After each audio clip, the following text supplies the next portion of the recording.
Lydia Trueblood was, at first glance, the picture of a wholesome early 20th century American woman, graceful, composed, and polite. But behind the surface lay one of the country's earliest and most unsettling cases of a suspected black widow whose string of husbands seemed to drop dead under oddly convenient circumstances. Her story begins in 1892 in the small town of Keatsville, Missouri. Lydia was the second of 11 children, raised on a modest farm by parents William and Lydia Trueblood. In a time when survival on a farm required every hand, large families were common, and Lydia's childhood was one of hard work and limited means, but she yearned for more. She dreamed of fine clothes, elegant homes, and the kind of life she'd only read about in magazines or novels. The grit and dirt of rural life never sat quite right with her Dot. By the time she was 19, she had a planned marriage, not for love, but for escape. In 1912, she married Robert Dooley, whose family owned a farm in Twin Falls, Idaho, where the Truebloods had recently moved. The couple lived with Robert's brother Edward, and within a year, Lydia gave birth to a daughter, Lorraine. But shortly after Lorraine's birth, Lydia became obsessed with a dark thought. What would happen to her and her child if either of the men in the house died? It was an odd fixation, and soon enough, both Robert and Edward took out life insurance policies. No one thought much of it. Death by illness was common then, and precautions were reasonable thought until the deaths started. In August 1915. Edward Dooley fell gravely ill. Days later, he was dead. The cause of death: food poisoning. The insurance payout? $2,000, about $63,000 today. A month later, baby Lorraine also died. Lydia claimed she'd drunk water from a dirty well. Then, only weeks after that, Robert, the husband, died of typhoid fever. Lydia, now a widow and a grieving mother, collected another $2,000 in life insurance. In less than 3 months, Lydia had lost a brother-in-law, a daughter, and her husband, but gained what was then a small fortune. 2 years later, she married again. Her new husband, William Gall, was a car salesman.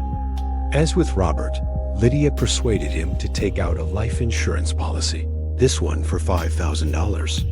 But when William died in 1918, she received nothing. He'd missed a premium payment.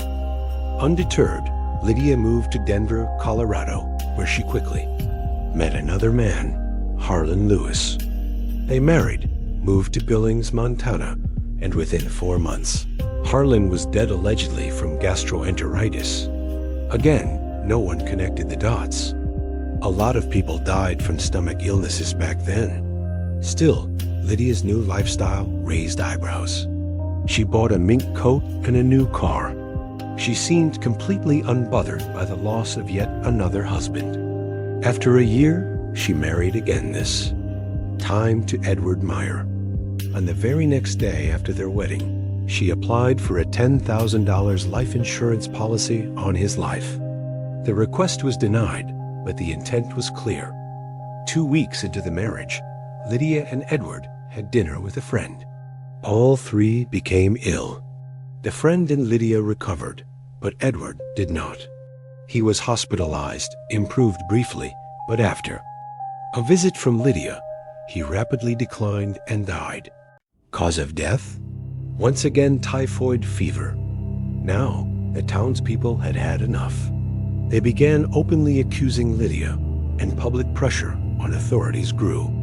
Investigators exhumed Edward's body and found traces of arsenic.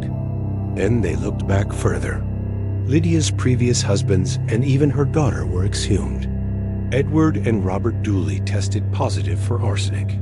Though tests couldn't conclusively prove poisoning in others, they're unusually well preserved.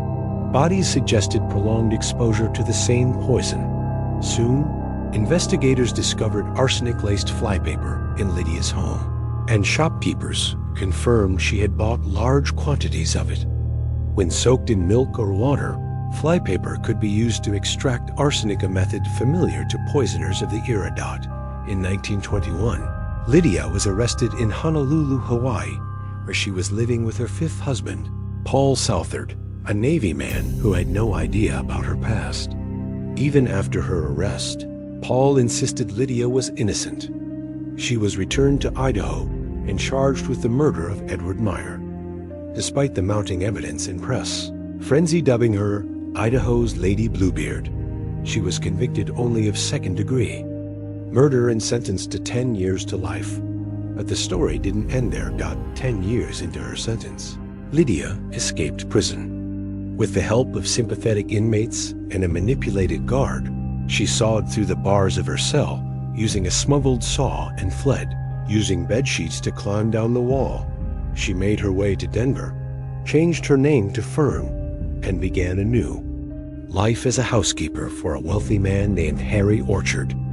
After Harry's mother died under suspicious circumstances, Lydia married him, her sixth husband. But investigators eventually caught up with her after tracking down her accomplice, who revealed her location. She was rearrested in Kansas, where she had dyed her hair black and replaced her front teeth with gold ones to avoid recognition. Back in prison, Lydia remained charming and composed. So much so that people, including complete strangers, began writing to the governor pleading for her release. In 1943, after serving over 20 years, Lydia Trueblood was pardoned. She didn't waste any time.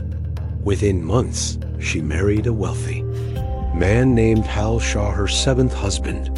When Hal mysteriously disappeared not long afterward, his body was never found. Lydia was never charged. In her final years, Lydia lived quietly in Salt Lake City. On February 5, 1958, she suffered a fatal heart attack while grocery shopping. She was 65 years old. Her gravestone does not bear her true name. Instead, it reads Anna Ishaw. Was Lydia Trueblood a cold-blooded killer who charmed and poisoned her way through life for money? Or was she a product of hardship, navigating a world that offered women few choices? What's certain is this: wherever Lydia went, death followed.